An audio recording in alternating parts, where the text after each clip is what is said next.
अगला क्वेश्चन है, if the sum of 5 consecutive integers is s then the largest of those integer in terms of s।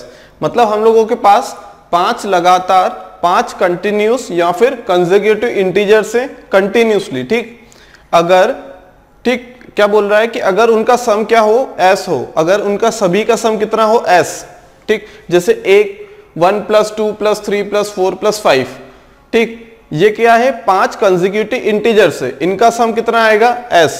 मान लो जो भी सम आएगा उसे बोल देंगे s, कितना आएगा 15। तो हमें बताना है, क्या बताना है कि 5 कंसेक्यूटिव इंटीजर्स का सम अगर s है तो वो जो लार्जेस्ट वाला रहेगा ना, लार्जेस्ट वाला, उसे हम s की टर्म्स में कैसे लिख सकते हैं, जो लार्जेस्ट वाला है उसे हम s की टर्म्स में कैसे लिख सकते हैं, ठीक। तो हम लोग क्या करेंगे, हम लोग मान लेंगे कि let the smallest number be a, सबसे छोटा नंबर मान लिया तो बाकी क्या होंगे, उससे बड़े ही होंगे। Let the smallest number be a, मतलब a जो है ना ये सबसे छोटा नंबर है, इसके बाद क्या होगा a + 1, तो क्या हो जाएगा, एक नंबर होगा a, उसका अगला होगा a + 1, उसका अगला होगा a + 1 + 1, उसका अगला होगा a + 1 + 1 + 1, a + 3, उसका अगला होगा a + 4। फिर कितने हो गए ये 1 2 3 4 5, कितने हो गए 1 2 3 4 5, सबसे छोटा a, फिर a + 1 उससे कंसेक्यूटिव बोला है ना, उससे बड़ा होगा, फिर उससे बड़ा होगा, फिर उससे बड़ा होगा, तो कितने हो जाएंगे ये टोटल 5 कंसेक्यूटिव इंटीजर्स हो जाएंगे, ठीक, 5 कंसेक्यूटिव इंटीजर्स हो जाएंगे a + 4 तक। ऐसा नहीं कि 5 तक जाना है, a + 5 नहीं, अगर हम a + 1 से लेते हैं ना तब जाके a + 1 a + 2 a + 3 a + 4 और a + 5 आता। हमने a से स्टार्टिंग कर दी तो कहां तक जाएंगे हम लोग 4 तक, जैसे AP होता है उस टाइप से, ठीक। अगर सभी का समेशन कितना बोला है, the sum of 5 consecutive integers is s, मतलब ये जो 5 कंसेक्यूटिव इंटीजर्स लिखे हमने, ठीक, इनका समेशन कितना है, अगर सभी को ऐड कर देंगे तो आंसर क्या आएगा s, क्या आएगा s, ठीक। अब हमसे बोला गया है, क्या बोला गया है कि जो सबसे लार्जेस्ट नंबर है, सबसे लार्जेस्ट नंबर कौन सा है, a + 4 सबसे बड़ा नंबर है, a + 4 सबसे बड़ा नंबर है, तो s की टर्म्स में उसे क्या लिखेंगे, a + 4 को सबसे लार्जेस्ट वाला जो नंबर है ना उसे s की टर्म्स में क्या लिखेंगे, ये पूछा गया है। कैसे करेंगे, ऐड कर लो, 1 2 3 4 5 5 है, प्लस 1 + 2 3 3 + 3 6 6 + 4 10 10 हो गया, कितना हो गया ये s हो गया। यहां से क्या करो, a की वैल्यू निकालो इन टर्म्स ऑफ s और यहां पुट कर दो, ठीक। एक मतलब ये जो लार्जेस्ट नंबर है ना a + 4 जो लार्जेस्ट नंबर है उसी के बारे में पूछा है, तो हम a नहीं चाहिए, हमने तो जो अज्यूम किया है ना, जो आंसर हमेशा आता है वो कौन सी वैल्यू आएगी, जो गिवन वैल्यू हो, ठीक। अगर एज्यूम्ड वैल्यू में आंसर आ गई ना तो उसे कन्वर्ट करना पड़ता है जो वैल्यू गिवन हो। जैसे यहां पे दिया हुआ कंसेक्यूटिव इंटीजर्स का सम कितना है s, कितना है s, तो हमें जो आंसर बोला गया है ना वो s में लेके आना है। जो हम एज्यूम करते हैं ना अगर उसमें आंसर आ जाए तो वो आंसर गलत है, ठीक, वो तो हमने एज्यूम किया है, ठीक, क्वेश्चन को इजी बनाने के लिए। यहां से s a की वैल्यू कितनी आ गई, s - 10 divided by 5, s - 10 divided by 5। अब यहाँ प्लस s + 10 डिवाइडेड बाय 5 है, लेकिन अभी हमारा आंसर आया कहाँ है, हमने तो a की वैल्यू निकाली है। जब a की वैल्यू, ये जो a की वैल्यू आई है ना, जब हम यहां पे पुट करेंगे a की वैल्यू तब वो नंबर आएगा। अभी तो a की वैल्यू आई है लेकिन हमारा लार्जेस्ट नंबर क्या है, a + 4 है। अगर स्मॉलेस्ट बोलता ना तो a आ गया, अगर सेकंड लार्जेस्ट बोलता ना तो क्या हो जाता, सेकंड लार्जेस्ट a + 3, तो यहाँ पे a में 3 को ऐड कर देते। लेकिन जो लार्जेस्ट नंबर क्या बोला गया है, लार्जेस्ट नंबर, सबसे बड़ा नंबर कितना है हमारा, a + 4 है सबसे बड़ा नंबर, सबसे छोटा सबसे बड़ा, a की वैल्यू रख दो यहाँ पे s - 10 डिवाइडेड बाय 5, कितनी हो जाएगी ये s - 10, ये कितने 5 4 20, एलसीएम लिया तो +20, डिवाइडेड बाई 5 कितना आ जाएगा, s प्लस 10 डिवाइडेड बाई 5।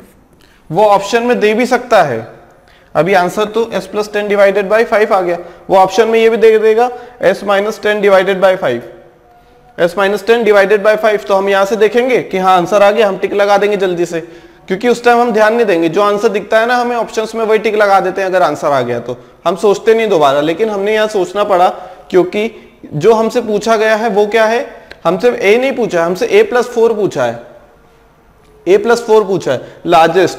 अगर स्मॉलेस्ट बोलता ना तो बेशक ये आंसर हो जाता, बेशक ये आंसर हो जाता स्मॉलेस्ट के लिए। लार्जेस्ट के लिए बोला है तो a में 4 को ऐड करेंगे, a में 4 को ऐड किया तब जाके आंसर मिला। क्लियर है बात। अगले क्वेश्चन से, if 8/5 of 4/3 of a number is 192 then 5/6 of the number is. ठीक, क्या बोल रहा है क्वेश्चन कि अगर किसी नंबर का 8/5 part of 3/4 part of a number is 192। ठीक, यहाँ पे 2 बार ऑफ दिया है, मतलब ये ऑफ का जनरली मतलब होता है मल्टीप्लीकेशन, मतलब का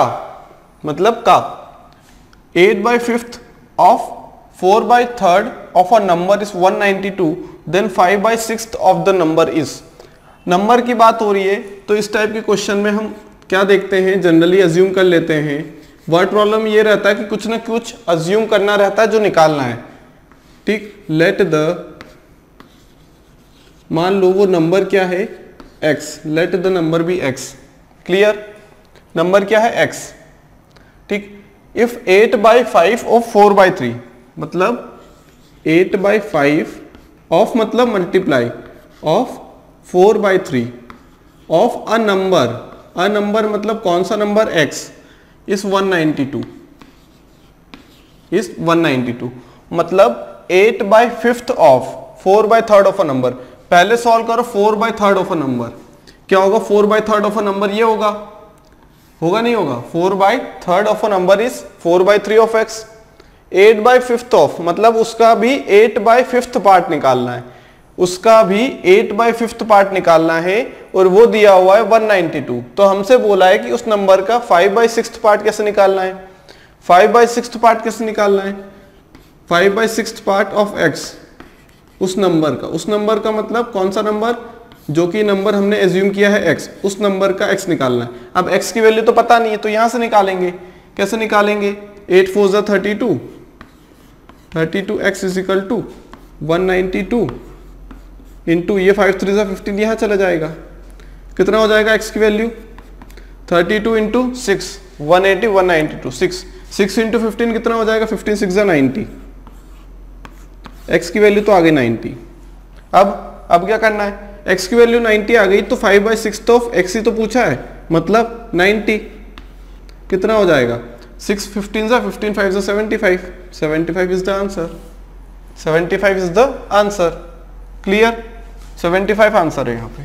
ठीक, इस टाइप के क्वेश्चन में क्या करना है, अगर नंबर की बात हो रही है, जो निकालना है नंबर पूछा है तो let the number be x, पहली स्टेप। दूसरी स्टेप, वर्ड प्रॉब्लम की खासियत यही होती है कि हमें कुछ अलग से दिमाग नहीं लगाना है, जो लैंग्वेज लिखी हुई है उसे समझना है। अगर लैंग्वेज समझ में आ गई ना क्या बोलना चाह रहा है क्वेश्चन, तो पूरा आंसर बहुत ही इजीली निकल जाएगा।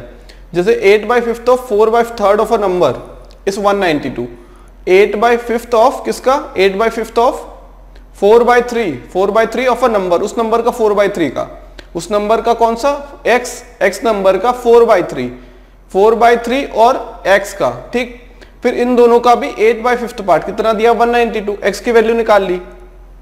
ठीक, नंबर आ गया जो नंबर एज्यूम किया था, लेकिन हमें नंबर नहीं चाहिए, हमें 5/6 ऑफ द नंबर चाहिए। तो 5/6 ऑफ द नंबर मतलब x का 5/6 पार्ट, x आ गया इतना, 5/6 पार्ट कितना होगा। क्लियर है बात, क्लियर है। देखते हैं सेकंड क्वेश्चन, क्या है second question, 5 number whose average is 76, the first is 3/7 times the sum of 4 other, the first number is। ठीक, क्वेश्चन बोल रहा है कि 5 नंबर गिवन है हम लोगों के पास, ऐसा नहीं बोला है कॉन्जिक्यूटिव, हमें उससे कोई मतलब नहीं है। अगर बोला जाता तो हम अज्यूम कर लेते a+1 जैसे हमने पिछले क्वेश्चन में किया था, लेकिन यहाँ पे उसने बोला है कि 5 नंबर है हम लोगों के पास जिसका एवरेज है 76, हमें नहीं पता अभी 5 नंबर कौन से हैं। ठीक, उसके बाद क्या है, the first is 3/7 times of the sum of 4 others. मतलब जो सबसे पहला नंबर है ना, जरूरी नहीं है वो पहला हो तो सबसे छोटा हो, ऐसा नहीं है। पहला नंबर मतलब पहला नंबर, बड़ा हो छोटा हो मतलब कुछ भी हो, हमें सिर्फ छोटे बड़े से मतलब नहीं है, हमें यह मतलब है पहले नंबर से। जो फर्स्ट पोजीशन पर नंबर रखेंगे ना, हम फर्स्ट पोजीशन पे जो नंबर रखेंगे वो क्या है, 3/7 टाइम्स से दूसरे 4 का। टोटल 5 नंबर थे, तो सबसे छोटा नंबर क्या है, सम ऑफ अदर्स का 3/7 टाइम्स है। ठीक, तो हम मान लेते हैं, मानना तो सब जगह पड़ेगा। ठीक, क्योंकि ये वर्ड प्रॉब्लम से, लेट द 5 नंबर्स बी, कौन कौन से नंबर मान लेते हैं, A B C D and E. मान लो वो 5 नंबर कौन से हैं, कुछ भी मान सकते हैं, हमने ए बी सी डी ई माना। क्लियर। फिर क्वेश्चन पढ़ो, 5 number whose average is 76। Average दिया 76, मतलब एवरेज क्या होता है, सम ऑफ ऑल नंबर्स या फिर sum of all the observations divided by total number of observations. यहाँ पे 5 नंबर है, कितना हो गया, 76 हो गया, नहीं हो गया, बिल्कुल हो गया। क्लियर, क्लियर, इतना आ गया। अगला पढ़ते हैं, the first is 3/7 times of the sum of other 4। मतलब जो ए है ना, ए क्या है, सबसे छोटा जो ए है वो क्या है, 3/7 टाइम्स से किसका, sum of 4 other, B plus C plus D plus E. ये सीन है। क्लियर। क्या बोल रहा है कि जो सबसे पहला नंबर है ना, the first number is 3/7 times of the sum of other 4। Other 4 कौन से बचे, एक और छोड़ के, B plus C plus D plus E. ठीक, अब हमसे पूछा गया है कि जो पहला नंबर है मतलब ए क्या है, मतलब what is the value of A. कैसे निकालेंगे, क्या हम यहां से देख पा रहे हैं कि यहां भी b plus C plus D plus E है और यहां भी b plus C plus D plus E है। तो क्या हम इसकी जगह पे a की टर्म्स में ये वाला नंबर लिख दे क्या, क्योंकि हमारा जो पूरा इक्वेशन है वो फिर a की टर्म्स में होगी और a हम कैलकुलेट कर लेंगे तो हमारा आंसर आ जाएगा। a हम कैलकुलेट कर लेंगे तो आंसर आ जाएगा। क्लियर। तो यहां से हम लोगों की वैल्यू क्या आ जाती है, b plus C plus D की वैल्यू कितनी आ जाएगी, b plus C plus D plus E की वैल्यू कितनी आ जाएगी, ये 7 का मल्टीप्लाई किया a में तो ये बन गया 7 है डिवाइडेड बाई 3, 7 है divided by 3, b plus C plus D की वैल्यू। क्लियर। अब यहां पे क्या करेंगे हम लोग, यहां पे वैल्यू रख देंगे, a तो था हम लोगों के पास, b plus C plus D plus E की वैल्यू रखनी है, कितनी आ गई 7a/3 डिवाइड, और ये जो 5 है ना इसे इससे मल्टीप्लाई करो, 76 × 5 यहां ले जाके। इतनी बात क्लियर है। ये कितना हो जाएगा, 10a divided by 3 is equal to 76 × 5 380। Clear. कितना आ जाएगा, 380 आ जाएगा। ये 10 से 1 0 कैंसिल, तो a की वैल्यू कितनी आ गई, 3 × 38, 8 3 से 24, ये 4 कैरी 2, 3 से 9 10 11।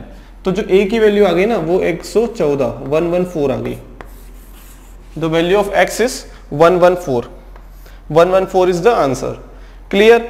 वर्ड प्रॉब्लम की खास बात, सबसे खासियत यही रहती है कि जो क्वेश्चन में दिया जाए ना वही हमें यूज करना है, उसके अलावा एक्स्ट्रा दिमाग नहीं लगाना है। यहां पे बोल दिया गया था 4/3 of a number of x of 8/5, 8/5 of 3/4 of a number मान लिया x, कितना दिया 192। हमसे बोला गया 5/6 ऑफ नंबर, इतना x की वैल्यू निकाली, पुट कर दी। यहां भी उसने बोला गया था, वही किया हमने, 5 नंबर दिया जिसका एवरेज 76 से, 5 नंबर हमें तो नहीं पता है, हमें मतलब भी नहीं है पता करके, हमें एक नंबर पता लगाना है। हमने लिख दिया a plus B plus C plus D plus E, total number हमारे पास कितने, 5, a b c d e 5 number हो गए। ठीक, उनका एवरेज बोला 76, तो एवरेज लिख दिया भैया यहाँ पे 76। The first is 3/7 times of sum of other 4, the first is 3/7 times of other 4, कर दिया ये भी। ठीक, तो फर्स्ट नंबर बोला है, फर्स्ट नंबर निकालना है तो हमें क्या करना है, इन चीजों को नेग्लेक्ट कर दें, जो 4 नंबर है ना उसे हटाना है, हमें a चाहिए। 2 इक्वेशन है, यहां से b plus C plus D plus E की वैल्यू निकालो, यहां पुट करो और आंसर ले आओ। ठीक, क्लियर। कुछ नहीं है, बहुत इजी क्वेश्चन से वर्ड प्रॉब्लम नंबर सिस्टम में। क्लियर। देखते हैं नेक्स्ट क्वेश्चन। नेक्स्ट क्वेश्चन क्या है हम लोगों के पास, एक वर्ड प्रॉब्लम है। क्वेश्चन है, if the digits in the unit and the tens place of a 2 digit number, एक 2 डिजिट का नंबर दिया हुआ है, ठीक, उसके बाद क्या बोला गया है कि वो जो वंस प्लेस पे या फिर यूनिट डिजिट है और जो टेंस प्लेस पे जो नंबर है उन्हें क्या कर दें, डिजिट को इंटरचेंज कर दें, मतलब एक दूसरे से बदल दें। जो वंस प्लेस वाली है उसे बना दे टेंस प्लेस पे और जो टेंस प्लेस वाली है उसे लिख दे वंस प्लेस पे। तब क्या होगा, तब जो नंबर नया नंबर ऑब्टेंड होगा वो क्या होगा, पुराने वाले नंबर से कितना ज्यादा होगा, 63 नंबर ज्यादा होगा। ठीक, 63 नंबर ज्यादा होगा। अगर हम ये सपोज कर लें कि जो हमारी यूनिट प्लेस पे जो ओरिजिनल जो नंबर था उसमें यूनिट प्लेस पे कौन सा नंबर दिया हुआ था, y, ऐसा सपोज कर लेते हैं।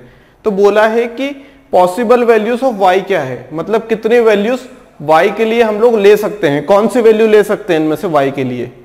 क्लियर, क्वेश्चन क्लियर है। क्या दिया है, एक 2 डिजिट नंबर दिया है, वही सबसे पहले वही काम करेंगे। लेट द नंबर बी, कौन सा नंबर मान ले, एक्स वाई। वंस प्लेस पे कौन सी, यहां पे y और टेंस प्लेस पे है x। जो यूनिट प्लेस है वहां पे y है और जो टेंस प्लेस पे वहां पे x है।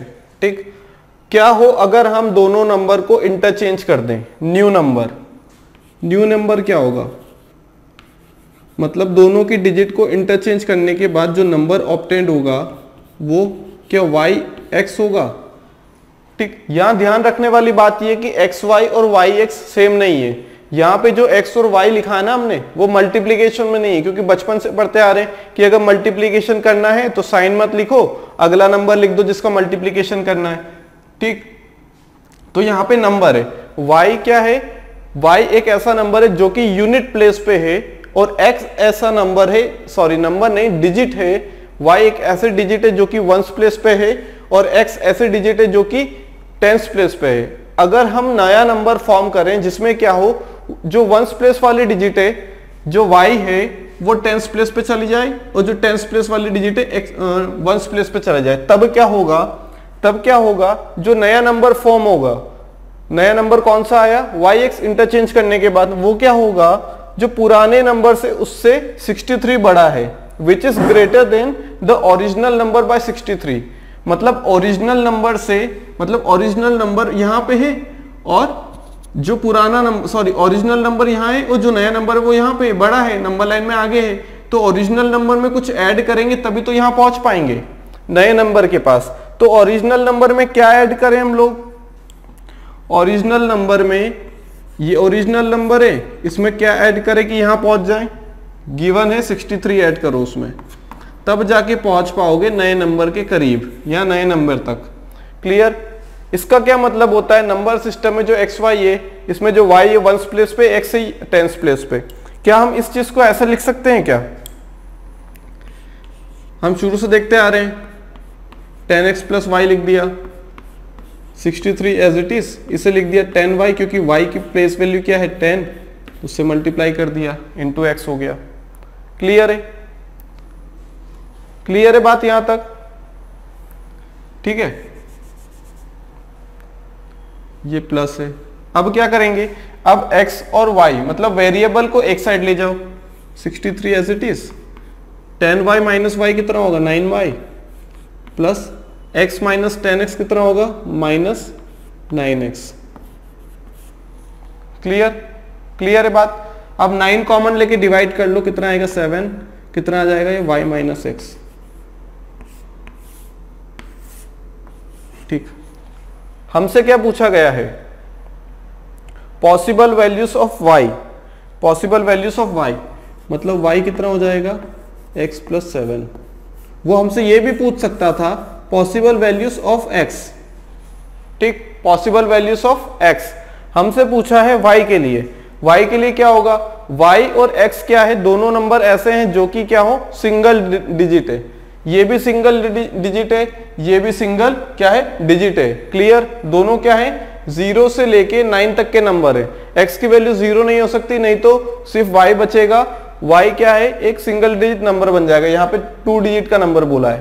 क्लियर, अब यहाँ पे देखने वाली बात ये है कि x की ऐसी कौन कौन सी वैल्यू रखें जो कि क्या हो वो उसको सेटिस्फाई करे। कहने का मतलब हमारा ये जो y आए ना वो सिंगल डिजिट आए, ऐसी कौन कौन सी x की वैल्यूज रखें जो रखने पे जो y है वो सिंगल डिजिट आए, हमें सिर्फ डिजिट से मतलब है। ठीक, कौन कौन से वैल्यू रख सकते हैं? क्या यहाँ पे मैं 9 रख दूं क्या? x की वैल्यू 9 प्लस 7 कितना हो जाएगा? 16। x की वैल्यू तो क्या आ गई? सिंगल डिजिट, लेकिन y की वैल्यू क्या आ गई? 9 प्लस 7 16 आ गई, 2 डिजिट की वैल्यू हो गई। अगर y की वैल्यू 2 डिजिट हो गई तो जो पूरा नंबर है वो कितना हो जाएगा? 3 डिजिट का हो जाएगा, हमें चाहिए 2 डिजिट। तो ऐसा कौन सा नंबर है? यहाँ पे क्या हम 3 रख दें क्या? x की वैल्यू तो सिंगल डिजिट है, y की वैल्यू कितनी हो जाएगी? 10 हो जाएगी, 2 डिजिट नंबर बन जाएगा। फिर क्या करें? फिर हम क्या रख दें? क्या 0 रख दें क्या?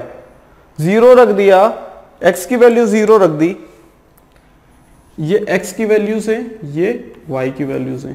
अगर x की वैल्यू 0 रख दी तो y की वैल्यू कितनी आ जाएगी? x की वैल्यू 0, y की वैल्यू 7 आ जाएगी। क्या ये पॉसिबल है? x की वैल्यू 0, y की वैल्यू 7, क्या पॉसिबल है? बिल्कुल। ये हम क्या देख रहे हैं यहां से, जो y की वैल्यू है ना, जो y की पॉसिबल वैल्यूज कौन कौन सी यहाँ पे, कौन कौन सी हो सकती है? 0 1 2, क्योंकि ये क्या बना देगा हम लोगों के लिए? ये क्या बना देगा हम लोगों को? ऐसा नंबर दे देगा जो कि क्या हो? सिंगल डिजिट हो। x भी सिंगल डिजिट है, यहां लिखा हुआ देखो, if the digits in the unit and the tens place of a 2 digit number, 2 digit number बोला है, 2 डिजिट नंबर बोला हमको। ठीक, 2 डिजिट नंबर बोला हमको, क्लियर? तो क्या हो जाएगा? 2 डिजिट का नंबर चाहिए। अगर हम x की वैल्यू तो कुछ भी रख सकते हैं, यहाँ पे x की वैल्यू कुछ भी रख सकते हैं, लेकिन हमें ये देखना पड़ेगा कि क्या y की ऐसी वैल्यू तो नहीं आ रही है x रखने पे जो कि 2 डिजिट हो, सिर्फ इतना देखना है। ठीक, 0 रख दिया तो 7, हाँ ये पॉसिबल हो सकता है। क्यों? क्योंकि x की भी सिंगल डिजिट है, y की भी सिंगल डिजिट है। क्लियर? x की भी सिंगल है, y की भी सिंगल डिजिट है। क्लियर है बात यहां तक? ठीक, अगली वैल्यू क्या रख दे? क्या 1 रख दे? हाँ, तो ये कितना आ जाएगा? 8। क्या फिर 2 रख दे? कितना आ जाएगा? 9। क्या हम 3 रख दें? कितना आ जाएगा? 10। नहीं, ये नहीं रख सकते, हम ये नहीं रख सकते, क्योंकि x की वैल्यू 3 तो रख सकते हैं, सिंगल डिजिट है, लेकिन y की वैल्यू तो 10 आ जाएगी ना, 2 डिजिट हो जाएगी वो, ऐसा नहीं कर सकते। तो हमारा जो डोमेन रहेगा, y के लिए पूछा है ना हमसे, y के लिए पूछा है, तो y की वैल्यू हम कितने आ सकती है? 7 भी आ सकती है, 8 भी आ सकती है, 9 भी आ सकती है। 7 भी आ सकती है, 8 भी आ सकती है, 9 भी आ सकती है। अगर हमने क्या रख दिया? y की वैल्यू क्या आ सकती है? y की वैल्यू 0 आ सकती है क्या? नहीं आ सकती, क्योंकि 7 से बड़ी ही आएगी, हमेशा 7 से बड़ी ही आएगी, क्योंकि x क्या है? x हम ऐड कर रहे हैं ना साथ में, तो y की वैल्यू तो 7 से बड़ी ही होगी। यहां से भी देख सकते थे कि जो x की वैल्यू रहेगी वो 7 या फिर 7 से बड़ी, 7 या फिर 7 से बड़ी, यही वैल्यू है। यहां भी 7 से एक छोटी वैल्यू भी है, यहां भी छोटी वैल्यू है, यहां भी छोटी वैल्यू। सिर्फ अगर इतना सॉल्व नहीं करना तो यहां देख लो कि मिनिमम वैल्यू y की कितनी होगी। अगर x की वैल्यू नेगेटिव तो रख नहीं सकते, क्योंकि ये क्या है? 2 डिजिट नंबर है, वहां पे हम यूनिट्स प्लेस पे या फिर वंस प्लेस पे क्या रख सकते हैं? 0 नहीं रख सकते, सॉरी नेगेटिव नंबर नहीं रख सकते, ना x की वैल्यू ना y की वैल्यू, नेगेटिव नहीं रख सकते। ठीक, नेगेटिव नहीं रख सकते, तो सबसे छोटी वैल्यू क्या आ जाएगी? y की 7 ही तो आ सकती है जब x की वैल्यू 0, नेगेटिव रखनी नहीं है। ठीक, तो x की वैल्यू 0 रख दी तो 7 आ जाएगा, 1 रख दी तो 8, 2 रख दी तो 9 आ जाएगा। क्लियर है बात यहां तक? तो क्या हो जाएगा हम लोगों का जो डोमेन होगा वो 7 8 9 आएगा, मतलब y की वैल्यू 7 भी आ सकती है, 8 भी आ सकती है, 9 भी आ सकती है। क्लियर? क्लियर है बात? तो क्या बोला है? Then all the possible values of y, y की पॉसिबल वैल्यू क्या क्या पूछी? y क्या क्या हो सकता है? y क्या क्या हो सकता है हम लोगों के पास? तो y सब कुछ हो सकता है, बस वो सिंगल डिजिट हो। y सब कुछ हो सकता है 0 से लेके 9 तक, बस वो सिंगल डिजिट हो। ठीक, सिंगल डिजिट हो, क्योंकि ये सिंगल डिजिट ही होगा, तभी तो single digit plus single digit क्या होगा? 2 डिजिट नंबर बनेगा, single plus single 2 digit number बनेगा। तो हम लोगों ने ऐसी वैल्यूज ढूंढ ली, इसका मतलब सिर्फ इतना है कि ऐसी वैल्यूज ढूंढ लो जो कि क्या हो? सिंगल डिजिट हो y की, बस। ठीक, बस इतना हो। तो आंसर क्या आ गया? 7 8 एंड 9। क्लियर? अगला क्वेश्चन है, which of the following numbers will always divide a 6-digit number of the form xy xy xy? ठीक, where x is in between 1 and 9 and similarly y is in between 1 and 9. Clear? हमसे बोला गया है कि हमारे पास एक number है जिसका फॉर्म है xy xy xy। ठीक, या फिर बोल सकते हैं x की मान लो वैल्यू 2 है और y की 3 है, तो क्या हो जाएगा? 2 3 2 3 2 3 2 3, ठीक। Will always be divisible by, इनमें से चारों में से, इन चार जो ऑप्शंस दिए इनमें से कौन सा ऐसा नंबर है जो कि क्या करेगा, हमेशा इस वाले फॉर्म को डिवाइड करेगा। चाहे x की और y की वैल्यू कुछ भी हो सकती है, यहां से हो सकता है x की वैल्यू भी 1 हो, y की वैल्यू भी 1 हो। क्लियर, ऐसा बोला नहीं गया है या कंडीशन नहीं रखी है क्वेश्चन में कि क्या हो x not equal to y, ऐसा कुछ नहीं है। इतना दिया है x की वैल्यू जो होगी वो 1 और 9 के बीच में होगी, और इंक्लूड भी कर सकते हैं 1 9 को, और जो y की वैल्यू रहेगी वो भी किसके बीच में रहेगी, 1 और 9 के बीच में, दोनों को इंक्लूड कर सकते हैं। तो हमें ऐसा नंबर बताना है कि ये जो फॉर्म रहेगा ना, ये जो फॉर्म है नंबर का, इससे इन चारों में से कौन हमेशा डिविजिबल कर देगा, ठीक। ऑलवेज डिवाइड अ 6 डिजिट नंबर, एक 6 डिजिट नंबर है, ठीक, उसे इन चारों में से कौन हमेशा डिवाइड कर पाएगा, हमेशा ही। क्लियर, कैसे करेंगे, देखो क्या दिया है हमें, X Y X Y X Y X Y X Y X Y, ठीक। या नए मल्टीप्लीकेशन में है, यहां पे 1s प्लस वाई है, 10s प्लस एक्स है, 1000 प्लस वाई है, 10,000 प्लस एक्स है, ठीक। इस टाइप से हमें क्या बोला गया है कि इन चारों में से बताइए कौन सा नंबर डिवाइड कर देगा इसे। कैसे करेंगे, देखो, क्या मैं इस नंबर को लिख सकता हूं 1 2 3 4 5, इतना लिख सकता हूं क्या, मैं लिख सकता हूं क्या, मैं बिल्कुल बिल्कुल लिख सकता हूं। क्या मैं ये जो y है इसे क्या लिख सकता हूं, 1 2 3 4, 1 2 3 4 लिख सकता हूं, मैं बिल्कुल लिख सकता हूं। क्या इस वाले x को, क्या इस वाले x को 0 0 0 x लिख सकता हूं, फिर से मैं, ठीक, लिख सकता हूं, नहीं लिख सकता हूं, बिल्कुल लिख सकता हूं मैं। हम ब्रेक ही तो कर रहे हैं उसी को, उसके क्या, उसकी प्लेस वैल्यू से मल्टीप्लाई तो कर रहे हैं हम लोग। ये 1000 y, क्या मैं ये वाले y को 100 y लिख सकता हूं क्या, बिल्कुल। क्या मैं इस वाले x को 10x लिख सकता हूं क्या, बिल्कुल। क्या इसे हमें क्या लिख सकता हूं, y लिख सकता हूं क्या, हाँ लिख सकता हूं मैं y, बिल्कुल। क्या लिख सकता हूं मैं, उसे y लिख सकता हूं। ये 100y है और y है, ठीक, ये है 100y और ये सिर्फ y है। क्लियर बात यहां तक, ठीक।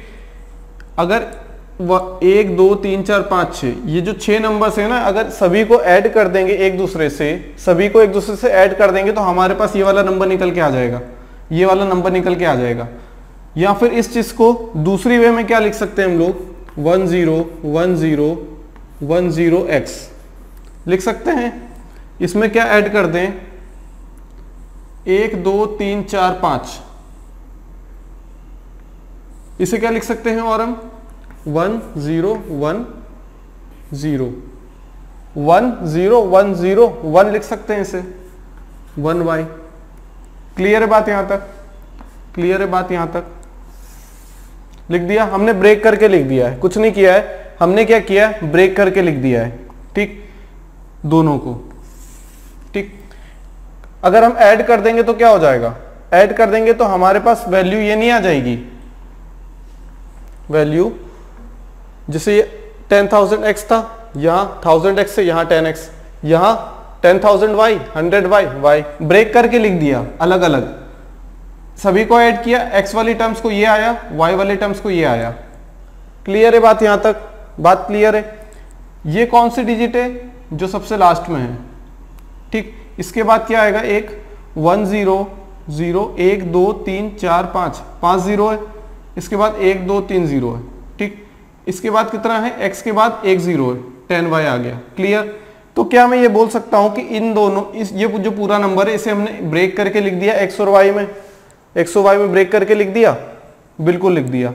क्या मैं एक चीज देख पा रहा हूं यहां से, जैसे ये है ना 10x, यहां पे ये मल्टीप्लीकेशन में है, यहां मल्टीप्लीकेशन में है, ठीक है, यहां क्या है, ये मल्टीप्लीकेशन में है, ठीक है, यहां मल्टीप्लीकेशन में है ये लोग। यहां तो नंबर्स दिया हुआ था xy xy xy, लेकिन हमने ब्रेक कर दिया तो मल्टीप्लीकेशन में आ गया। 1000x plus 1000x plus 10x, ये यहां मल्टीप्लीकेशन में आ गया है, ठीक है। तो क्या होगा मल्टीप्लीकेशन में, क्या यहां से और यहां से एक चीज कॉमन निकल के आ रही है क्या? 10101 निकल के आ रहा है क्या? तो ये कॉमन निकाल लो तो बचेगा कितना? 10x नहीं बचेगा, यहाँ पे एक 0 बचा है, मतलब 10x प्लस y।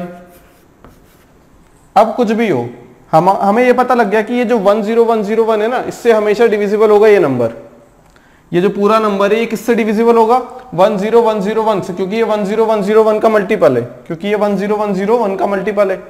क्लियर है बात? हमने इसे ब्रेक कर दिया। जैसे हम लोग कैसे करते थे, हमने x और y लिखा, ठीक, हमने z भी लिख दिया मान लो, ठीक।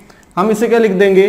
100 इंटू x लिख सकते हैं, plus 10 into Y face value into place value, plus z लिख सकते हैं? नहीं लिख सकते? बिल्कुल लिख सकते हैं, बिल्कुल लिख सकते हैं। क्योंकि मान लो ये क्या हो जाए, मान लो ये हमारे पास नंबर है 386।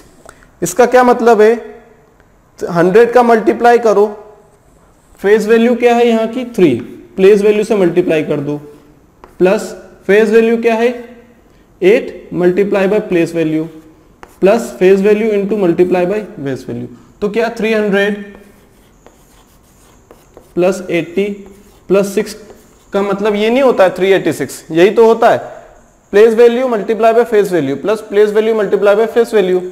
तो place value face value multiply by place value, 1 2 3 4 5 थे तो 1 2 3 4 5, plus face value multiply by place value. इसका मतलब यही तो होता है, इसे ब्रेक करके लिखने का मतलब ये मल्टीप्लीकेशन में रहता है। तो हम लोगों का आंसर क्या आ गया? ये आ गया हम लोगों का। मतलब ये जो नंबर है ना, ये जो नंबर है ये किसका मल्टीपल है? 10101 का मल्टीपल है। मल्टीपल है मतलब उतने से मल्टीप्लाई तो होगा ही हमेशा, चाहे x और y की कुछ भी वैल्यू रख दो, चाहे 1 रख दो, दोनों की वैल्यू कितना आ जाएगा? 10 इंटू 1 1, 10 इंटू 1 10 प्लस 1 11, 11 इंटू 10101 करेंगे तो भी वो डिविजिबल होगा 10101 से। क्लियर? जैसे हम लोगों के पास क्या लिखते हैं हम लोग, जैसे 2 इंटू 5 होता है, ठीक, ये 10 है। क्लियर? अगर यहाँ पे 2 इंटू कुछ भी हो ना, और यहाँ पे जो मल्टीपल आएगा 2 में कुछ मल्टीप्लाई कर रहे हैं तभी तो ये नंबर आ रहा है, तो क्या इस नंबर को 2 से डिवाइड करेंगे तो ये डिवाइड नहीं हुआ क्या? बिल्कुल कंप्लीटली डिविजिबल होगा। इसी टाइप से 10101 निकाला कॉमन, तो 10101 से क्या होगा? ये नंबर कंप्लीटली डिविजिबल होगा। नंबर सिस्टम में खास बात ये है कि ये जो नंबर होता है ना, ये डिजिट्स हैं। क्या है? डिजिट्स हैं। क्लियर? अगर नंबर में मल्टीप्लाई करना है ना तो place value into face value करना पड़ेगा हमें, जो हमने पढ़ा था। क्लियर है बात यहां तक? तो हम लोगों का आंसर आ जाएगा।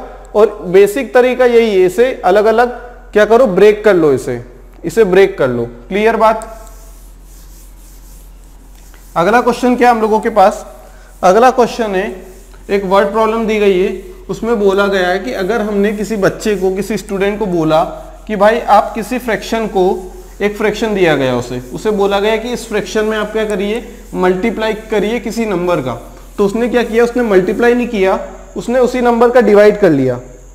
मल्टीप्लाई करने की जगह उसने उसी नंबर का डिवाइड कर दिया। तो जो नया आंसर आया ना हम लोगों के पास डिवाइड करने के बाद, वो पुराने वाले आंसर से कितना बड़ा था? 32/75 बड़ा था उससे, पुराने वाले नंबर से। तो हमें ये बताना है कि उसका आंसर, नया आंसर तो इतना आया, कितना आया? पुराना आंसर प्लस 32/75। तो उसका पुराना आंसर क्या था? अगर वो सही तरीके से सॉल्व कर लेता उस चीज को, मल्टीप्लाई करने की जगह मल्टीप्लाई करता, डिवाइड ना करता, तो आंसर क्या आता? ये पूछा हमसे। क्लियर?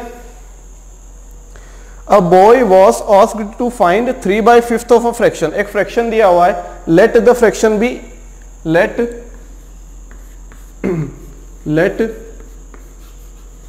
the fraction, मान लो फ्रैक्शन क्या है, let the fraction be a/b, मतलब उस फ्रैक्शन को मान लिया a/b। क्लियर? दूसरी बात, एक बॉय से कहा गया कि आप किसी फ्रैक्शन में 3/5 का क्या करिए, मल्टीप्लाई किए। 3/5 ऑफ अ नंबर निकालना है, ठीक। उसने क्या किया? मल्टीप्लाई तो नहीं किया, उसने डिवाइड कर दिया। उसने क्या किया? उसने क्या किया, डिवाइड कर दिया फ्रैक्शन से। ठीक, a boy was asked to find 3/5 of a fraction, मतलब 3/5 ऑफ मतलब क्या, मल्टीप्लीकेशन। तो हमें फाइंड आउट करना था 3/5 ऑफ अ फ्रैक्शन। क्या फाइंड आउट करना था हमें, 3/5 ऑफ फ्रैक्शन, मतलब a/b का 3/5 कैलकुलेट करना था। मान लो वो था x, अगर आंसर x आता तो। ठीक, मान लो वो 3/5 को मल्टीप्लाई कर देता a/b से, मतलब उस फ्रैक्शन से, तो x आता। ठीक, दूसरी बात, इंस्टीड के बावजूद उसने क्या किया, उसने उस फ्रैक्शन को डिवाइड किया। Instead this he divided the fraction by 3/5। उसने ये नहीं किया, उसने क्या किया, उसने क्या किया, यहां तो मल्टीप्लाई किया, लेकिन उसने गलत ये कर दिया कि उसने मल्टीप्लाई करने की जगह उसने डिवाइड कर दिया उस चीज से। उसने क्या किया, डिवाइड कर दिया उस चीज से। मान लेते हैं तब आंसर आया y and got answer which exceeds the right answer by 32/75। मतलब जो हमारा आंसर यहां से आना था ना, उससे 32/75 ज्यादा आया। ये जो आंसर है ना y, ये ज्यादा है, और ये x कम है, x कम है और y ज्यादा है, x कम है और y ज्यादा है। जो नया आंसर आया ना, वो 32/75 ज्यादा आया, किससे, x से, पुराने वाले आंसर से। तो पुराने वाले में 32/75 ऐड करेंगे, तब जाके नहीं हमारा नया आंसर आएगा, क्योंकि x तो छोटा है नंबर सिस्टम पे, नंबर लाइन में x छोटा है, जो नया नंबर आया वो y है। तो y में कुछ ऐड करेंगे तभी तो y के पास पहुंचेंगे, y x में कुछ ऐड किया तभी तो y के पास पहुंचे। और यहां से हमें पता है x कितना है, x कितना है, 3a/5b, 3a/5b प्लस 32/75, और y कितना है, जो नया आंसर आया, ये मल्टीप्लाई होगा, इन दोनों का मल्टीप्लाई होगा और इन दोनों का मल्टीप्लाई होगा, तो कितना हो जाएगा, 3b/5 है। ठीक, instead of this he divided the fraction by, fraction को डिवाइड किया उसने फ्रैक्शन को डिवाइड किया है, फ्रैक्शन से नहीं, फ्रैक्शन से डिवाइड किया उसने। क्या किया है, फ्रैक्शन से। Instead of this he divided the fraction by 3/5। जो फ्रैक्शन था ना, जो फ्रैक्शन था a/b, उसको डिवाइड किया है 3/5 से, 3/5 से। क्लियर, तो इन दोनों का मल्टीप्लीकेशन होगा और इन दोनों का, तो क्या हो जाएगा, 5a divided by 3b, 5a divided by 3b हो जाएगा। क्लियर, अब क्या होगा, 32/75 एज इट इज, इसे लेगा 5a divided by 3b minus 3a divided by 5b, इसे उधर ले गए राइट साइड। अब क्या हो जाएगा, एलसीएम लिया 15b, क्लियर, कितना हो जाएगा, 32 डिवाइडेड बाय 75 इक्वल टू 25, ये कितना हो जाएगा, यहां से 25 minus 9 16, 16a divided by 15b। Clear, कितने टाइम्स जाएगा 16 से, 16 से कट करेंगे तो 2 टाइम्स, 15 से कट करेंगे तो 5 टाइम्स। ठीक, तो a/b की वैल्यू कितनी आ गई, a/b की वैल्यू कितनी आ गई, 2/5। a/b की वैल्यू कितनी आ गई, यहां से 2/5, कितनी वैल्यू आ गई, 2/5। क्लियर, 2/5 आ गई। अब हम लोगों से क्या बोला है कि राइट आंसर क्या, what was the right answer.